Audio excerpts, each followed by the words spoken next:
इमरान खान की हुकूमत को इलेक्शन के ऐलान की डेडलाइन ख़त्म हो गई है। तहरीक इंसाफ ने लॉन्ग मार्च 2 में रुकावटों और गिरफ्तारियों से बचने के लिए सुप्रीम कोर्ट का दरवाज़ा खटखटा दिया है। इमरान खान ने लॉन्ग मार्च को अदालती फैसले से मशरूत कर दिया है। कह रहे हैं कि फैसले के बाद निकलेंगे। शेख रशीद कहते हैं अल्लाह के बाद मुल्क की हकीकी जिम्मेदारी सुप्रीम कोर्ट पर आ गई है। गो के पीटीआई की निगाहें सुप्रीम कोर्ट पर लगी हुई हैं, लेकिन अब जोर तो टूटता हुआ दिखाई दे रहा है। तहरीक इंसाफ की कराची से खैबर तक लॉन्ग मार्च की कोई तैयारी दिखाई नहीं दे रही। तहरीक इंसाफ पंजाब के रहनुमाओं ने शाह महमूद कुरैशी को लॉन्ग मार्च के बजाय जलसे जुलूसों पर इत्तेफाक करने का मशवरा दिया है और ज़िमनी इलेक्शन पर तवज्जो देने का मशवरा दिया है। वसीम अकरम प्लस उस्मान बुज़दार ने भी लॉन्ग मार्च की मुखालिफत की है। चीफ इलेक्शन कमिश्नर की तब्दीली के मामले पर भी पीटीआई, नून लीग और पीपल्स पार्टी के साथ बैठने पर तैयार हो गई है। इमरान खान तो बैकफुट पर चले गए हैं, लेकिन वजीर आला खैबर पख्तूनख्वा अपने लीडर के उसूलों को अपनाते हुए एक बड़े लीडर बन गए। खैबर पख्तूनख्वा की हुकूमत और अवाम के साथ इस इम्पोर्टेंट नाअहल हुकूमत ने किया है, तो इंशाअल्लाह इसका बदला हम जरूर लेंगे। किसी भी सूरत में इसको नहीं बख्शूंगा। खान साहब दोबारा कॉल देंगे तो मैं बताऊंगा जो खैबर पख्तूनख्वा की फोर्स है वो मैं इस्तेमाल करूंगा। हम उस वक्त भी खाली हाथ गए थे, इस दफा भी खाली हाथ जाएंगे। मेरी फोर्स है पीटीआई पाकिस्तान तहरीक इंसाफ की यूथ। समझ तो आप गए होंगे। खैर, दूसरी तरफ हुकूमत ने भी लॉन्ग मार्च 1 की तरह लॉन्ग मार्च 2 से भी सख्ती से निपटने का फैसला किया है। वजीर दाखिला कह रहे हैं कि मुल्क को फसादी जत्थों के रहमो करम पर नहीं छोड़ा जा सकता है, उन्हें इस्लामाबाद में दाखिले नहीं होने देंगे। लेकिन आज सेशन कोर्ट लाहौर ने लॉन्ग मार्च के दौरान वकीला और पीटीआई कारकुनों पर तशद्दुद के केस में वजीर दाखिला और पुलिस अफसरान पर मुकदमा दर्ज करने का हुक्म दे दिया है। तो क्या आने वाले दिनों में हुकूमत के लिए बड़ी मुश्किल खड़ी हो सकती है इस मामले पर? पीटीआई को सुप्रीम कोर्ट से मतलूबा रिलीव मिल सकता है?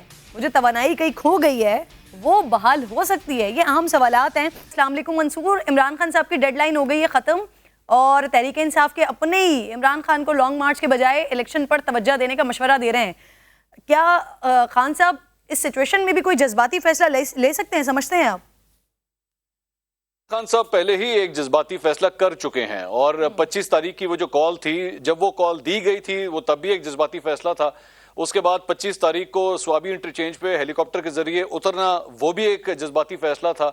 उसके बाद जब पता चल चुका था कि पूरे पंजाब से लोग नहीं आ रहे, इसके बावजूद वो इस्लामाबाद की तरफ मार्च करना शुरू हुए, वो भी एक जज्बाती फैसला था। उसके बाद सुबह जब वो इस्लामाबाद पहुंचे और जितनी तादाद में लोग उनके साथ थे वो उस 20 लाख के फिगर के कहीं करीब भी नहीं थी, मतलब 1 लाख लोग भी वहां पे नहीं मौजूद थे। और जब वहां पे पहुंचने के बावजूद वो जितनी भी तादाद थी, जब वो उनके साथ बैठना चाहती थी और जब वो एक्सपेक्ट कर रहे थे कि खान साहब अब कोई ऐलान करेंगे कि लो जी हम धरने का आगाज करने लगे हैं, तो उन्होंने फिर 6 दिन की ये जो कॉल दी वो भी एक जज्बाती फैसला था। और अब पाकिस्तान, मेरी इतलात के मुताबिक पाकिस्तान तहरीक इंसाफ के कई रहनुमा जो हैं उनको बार बार ये तजवीज़ दे रहे हैं कि जनाब इस वक्त हालात ठीक नहीं है, ना मौसम अच्छा है, ना सियासी मौसम हमारे लिए अच्छा है कि हम ऐसा कोई कदम उठाएं। तो इमरान खान साहब आज तक की गुफ्तगू से तो यही लग रहा है कि अभी भी बज़िद हैं कि वो एक और लॉन्ग मार्च करना चाहते हैं। मेरे ख्याल में ये भी एक जज्बाती फैसला होगा। लेकिन इमरान खान साहब, मेरे ख्याल में उनकी जो शोहरत है वो इन्हीं जज्बात की वजह से है, जिसकी वजह से वो इस किस्म के फैसले लेते हैं। अब देखते हैं ये फैसला उनके लिए कितना कारआमद साबित होता है। अच्छा, तहरीक इंसाफ सुप्रीम कोर्ट का सहारा लेकर इस्लामाबाद जाना चाह रही है। आपको लगता है कि अदालत तो उन्हें कोई सेफ पैसेज देगी? राना सनाउल्लाह साहब कह रहे हैं किसी सूरत फसादी मार्च को इस्लामाबाद में दाखिल ही नहीं होने देंगे।